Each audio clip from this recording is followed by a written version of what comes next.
الحمدللہ رب العالمین والصلاة والسلام علی سید الانبیاء والمرسلین اما بعد فاعوذ باللہ من الشیطان الرجیم بسم اللہ الرحمن الرحیم۔ تقریباً 63 آیات کی تفسیر مکمل ہو گئی تھی، سورۃ الفرقان چل رہی تھی اور اس 63ویں آیت کا کچھ حصہ بھی باقی تھا، اور اس میں ہم نے آپ کو یہ بتایا تھا کہ اللہ تبارک و تعالیٰ نے اپنے چند خاص بندوں کا تذکرہ فرمایا، ان کی مدح فرمائی اور ان کے ان اعمال کا تذکرہ فرمایا کہ جن اچھے اعمال یا اچھی صفات کی وجہ سے وہ اللہ تعالیٰ کی بارگاہ میں درجہ خاص حاصل کرنے میں کامیاب ہوئے۔ تو ہمیشہ جب ہم اس قسم کی کوئی چیز پڑھیں تو صرف یہ نہیں کہ صرف معرفت مقصود ہے، کون تھا ایسا نہیں، بلکہ کون تھا، کیوں تھا، اور ہم ان میں شامل ہیں یا نہیں۔ اگر ہیں تو بہت اچھی بات ہے، مقام شکر ہے، اگر نہیں ہے تو کیوں نہیں ہے، اور ہمیں کس طریقے سے ان میں داخل ہونا چاہیے، یہ تمام چیزیں ہمارے پیش نظر رہنی چاہیے، ملحوظ رہنی چاہیے، تب قرآن کا صحیح فیض ہمیں حاصل ہوگا اور انشاءاللہ ہمارے اعمال میں، ہمارے فکر میں، ہماری سوچ میں ایک مثبت تبدیلی پیدا ہوگی۔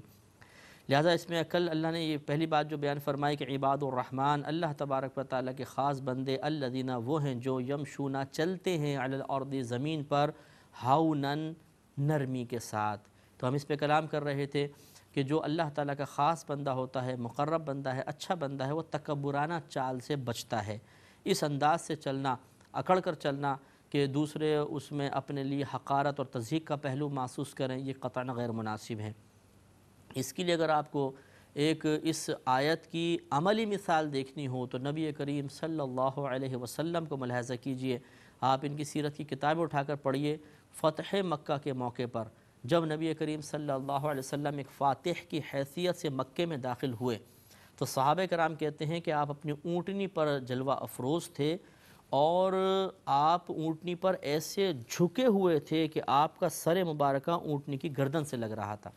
یعنی اکڑ کے نہیں بیٹھے ہوئے تھے کہ یوں تکبرانہ انداز سے دیکھ رہے ہوں، بلکہ عاجزانہ طور پہ جھکتے چلے گئے نبی کریم اور آپ کا سر اقدس اونٹنی کی گردن سے لگا ہوا تھا۔ اس طرح جھک کر آپ مکۃ المکرمہ میں داخل ہوئے، جس نے کفار مکہ کو، سرداران قریش جو تھے، انہیں حیران کر دیا کہ اس وقت ایک حاکم کی حیثیت سے آ رہے ہیں، ہم محکوم ہیں، چاہیں تو اکڑ کر آئیں، اپنا روب و دبدبہ دکھانے کی کوشش کریں، لیکن نبی کریم صلی اللہ علیہ وسلم انتہائی عاجزی کے ساتھ مکے میں داخل ہوئے،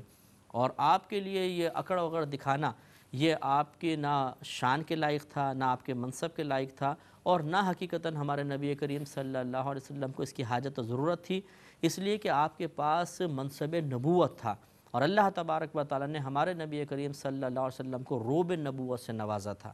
اور یہ سیاہ ستہ کی روایت سرکار نے ارشاد فرمایا کہ اللہ تعالیٰ نے ایک ماہ کے روب کے ذریعے میری مدد فرمائی ہے۔ اس کا مطلب یہ تھا کہ جب کوئی قافلہ آتا تھا تو ابھی وہ 1 مہینے کی مسافت دور ہوتا تھا، لیکن نبی کریم صلی اللہ علیہ وسلم کی عظمت اور ہیبت ان کے قلب پر طاری ہو جاتی تھی، روب نبوت طاری ہو جاتا تھا، وہ مروب اور متاثر ہو جاتے تھے، انہیں اپنا دل دبتا ہوا سا محسوس ہوتا تھا کہ ہم کس کے پاس جا رہے ہیں، ایک عجیب سی ہیبت قلب پر طاری ہو جاتی تھی۔ تو ایسا عظیم نبی، تو اسے کیا ضرورت ہے کہ وہ اکڑ کر بیٹھے؟ تو ہمارے نبی نے ہماری تعلیم کے لیے فاتح ہونے کے باوجود انتہائی عاجزانہ طریقے سے مکہ میں دخول فرمایا اور ثابت کر دیا کہ اگر منصب حاصل ہو جائے، کسی پر آدمی حاکم ہو جائے تو پھر وہ اپنی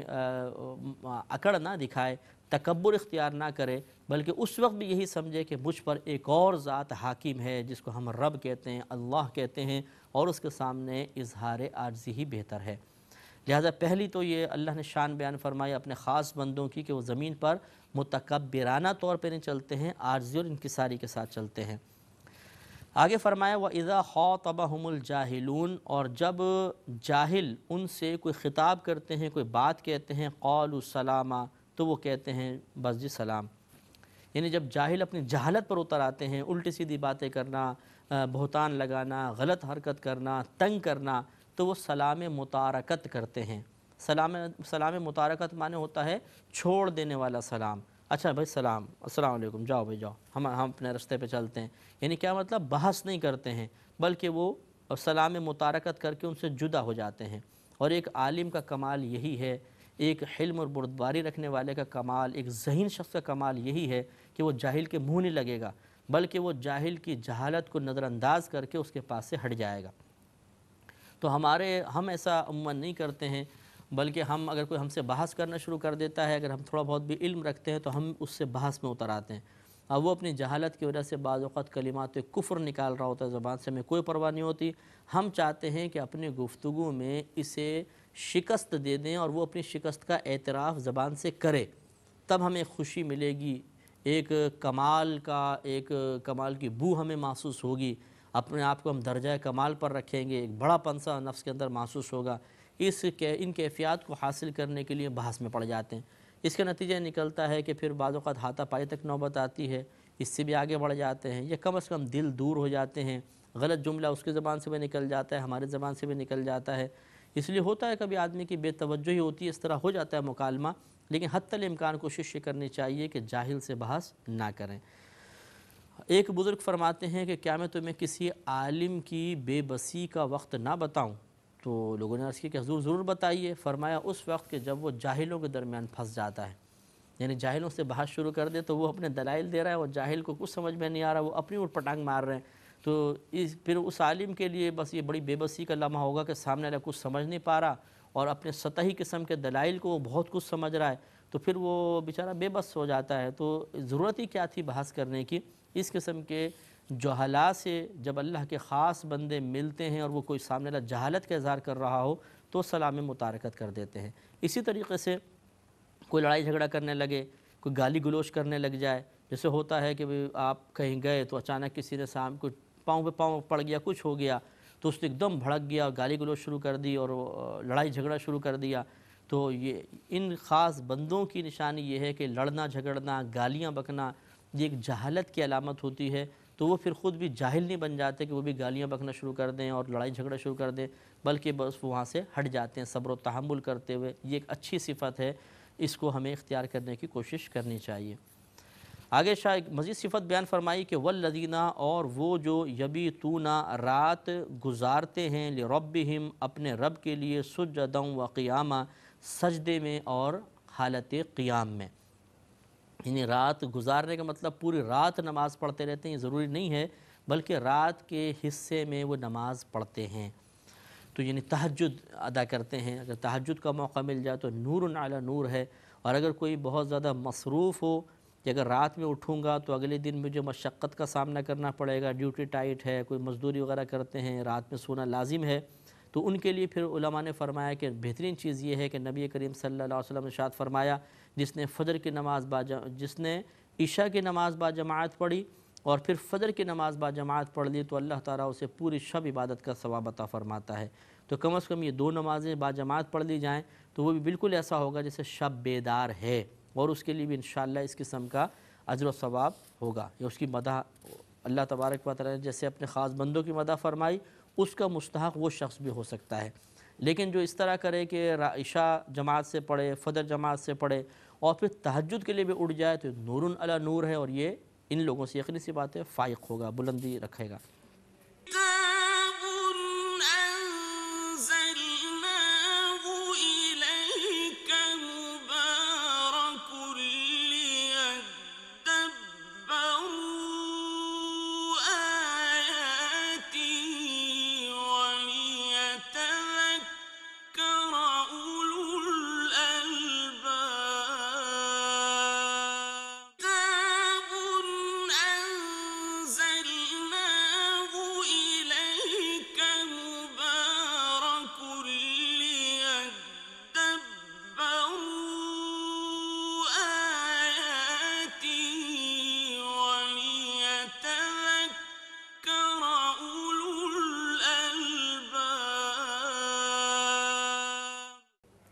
آگے شاد فرمایا کہ والذین یقولون، اور وہ خاص بندے وہ ہیں جو کہتے ہیں ربنا اصرف عنا عذاب جہنم،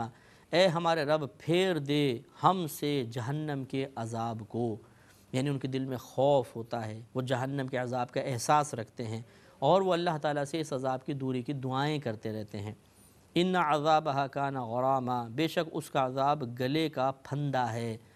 یعنی وہ اس طرح دعا کرتے ہیں اور پھر اللہ نے فرمایا کہ بے شک اللہ تعالیٰ کا عذاب جو ہے وہ تو گلے کا پھندا ہے، جسے گلے میں پڑ گیا تو بس پڑ گیا۔ تو یہ جو اللہ کے مخصوص بندے ہیں یہ عذاب جہنم کو یاد رکھتے ہیں اور اس سے پناہ مانگتے ہیں۔ یقینی سی بات ہے پناہ وہی مانگے گا جو یاد رکھے گا، اور یاد وہی رکھے گا جس کو پہلے جہنم کے عذاب کی معرفت ہوگی کہ جہنم میں عذاب کیا کیا ہیں، اور معرفت اسی وقت ہوگی جب وہ قرآن پڑھے گا یا حدیث پڑھے گا یا ایسے کچھ لوگوں سے ان واقعات کو اور عذابات کو سنے گا جو تبلیغ دین وغیرہ کر رہے ہوں یا عذابات بیان کر رہے ہوں، تبھی تو معرفت حاصل ہوگی۔ ورنہ بہت سارے آپ کو مسلمان ایسے بھی ملیں گے موجودہ دور میں، اگر آپ ان سے پوچھیں کہ بتائیے جہنم میں کیا کیا عذاب دیا جائے گا تو انہیں کچھ پتہ نہیں ہوگا۔ نہ وہ 24 گھنٹے میں کبھی اللہ تعالیٰ کے جہنم کے عذاب کو یاد کرتے ہیں،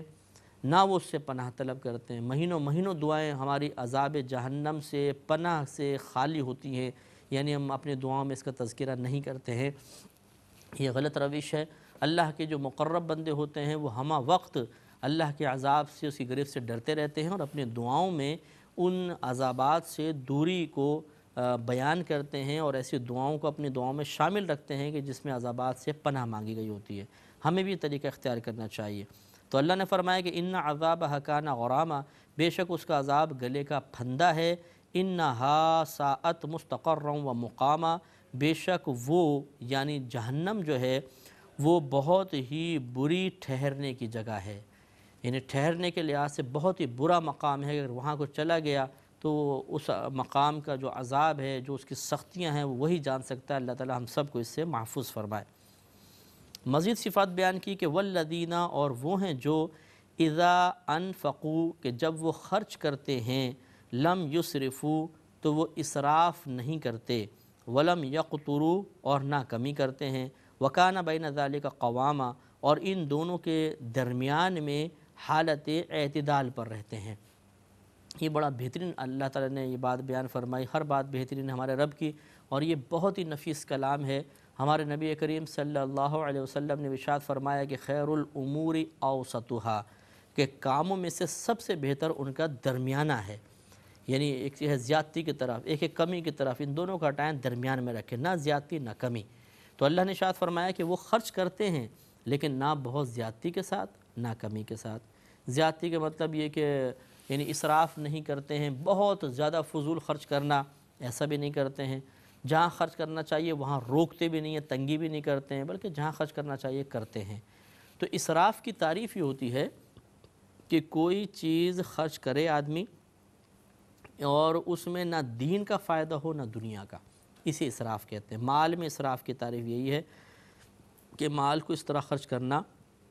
کہ نہ اس میں دین کا فائدہ ہو نہ دنیا کا فائدہ ہو۔ لہذا اس سے معلوم ہوا کہ اگر دینی فائدے کے لیے کثیر پیسہ خرچ کیا جائے تو وہ اسراف میں داخل نہیں ہوگا،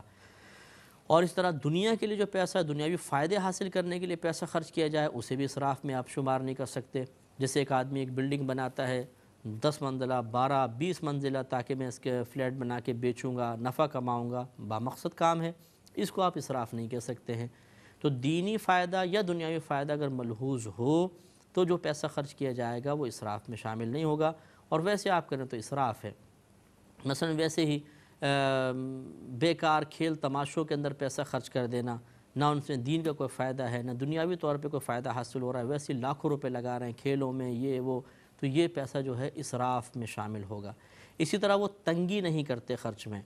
تنگی کا مطلب یعنی جہاں پر اللہ تعالیٰ نے خرچ کرنے کا حکم دیا، مثلا زکوٰۃ ہے، فطرہ ہے، قربانی ہے، حج ہے، عمرہ ہے، اسی طرح حقوق العباد کا معاملہ، بیوی بچوں کے حق نان نفقے ہیں، ماں باپ کا نان نفقہ وغیرہ، اور اس طرح اپنے ماتحتوں کو جو دینا ہے، جو کچھ ان کا حق بنتا ہو، ایسے مقامات پہ خرچ کرنے میں وہ تنگی بھی نہیں کرتے ہیں۔ تو نہ بہت زیادہ فضول خرچی کرتے ہیں، نہ جہاں خرچ کرنا چاہیے وہاں ہاتھ کو روکتے ہیں، بلکہ حالت اعتدال میں چلتے ہیں، اور یہ اللہ تعالیٰ کے خاص بندوں کی نشانی ہے، ان کی ایک اچھی صفت ہے، ہمیں بھی اس کو اختیار کرنے کی کوشش کرنی چاہیے۔ لہٰذا بہتر یہ ہوگا کہ جو بھی ہم خرچ کرتے ہیں، کبھی ایسا ہو جائے تو بہت ہی بہتر ہے کہ ہم کسی سے معلوم کر لیں، کسی صاحب علم شخص سے، کہ یہ جو میں اس مقام پہ خرچ کر رہا ہوں، اس مقام پہ خرچ کر رہا ہوں، اس مقام پہ خرچ کر رہا ہوں، اتنا خرچ کر رہا ہوں، اور اس مقام پہ خرچ کرنے سے میں نے پیسے کو روکا ہوا ہے، میرا عمل درست ہے یا غلط ہے، تو وہ آپ کو سمجھائیں گے کہ ہاں یہاں پہ خرچ کرنا بہتر ہے لیکن کمی کریں، یہاں آپ خرچ ضرور کریں لیکن اس میں آپ تھوڑی بڑھائیں، زیادتی کریں، آپ یہ کمی کیوں کر رہے ہیں۔ تو اس طریقے سے یہ علم حاصل کرنا، پیسہ کمانے کا علم، اور کس مقام پر کس انداز سے کتنی مقدار میں خرچ کرنا ہے، یہ بھی بہت ضروری ہوتا ہے۔ اگر اس میں ذرا سی کوتاہی ہو جائے تو بعض اوقات حرام طریقے سے آدمی کما لیتا ہے، یا حلال طریقے سے کماتا ہے حرام طریقے سے خرچ کر دیتا ہے، اور ہر چیز کی آخرت میں گرفت ہوگی پھر۔ آگے ارشاد فرمایا کہ والذین لا یدعون مع اللہ الہا آخر، اور وہ لوگ یعنی اللہ کے خاص بندے وہ ہیں جو اللہ تعالیٰ کے ساتھ کسی دوسرے خدا کو نہیں پکارتے ہیں۔ اور اگر ہم یدعونا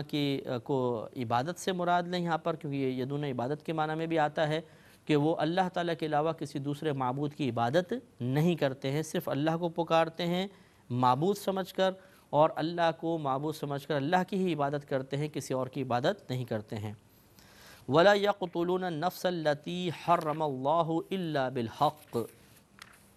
اور وہ اس جان کو کہ جسے اللہ تبارک و تعالی نے حرام فرمایا ناحق قتل نہیں کرتے ہیں۔ جس جان کو حرام فرمایا یعنی جیسے مسلمانوں کا خون ہم پر حرام ہے، نبی کریم صلی اللہ علیہ وسلم نے ارشاد فرمایا کہ اللہ تعالیٰ نے ایک مسلمان پر دوسرے مسلمان کی عزت، آبرو، جان اور مال کو حرام فرما دیا ہے،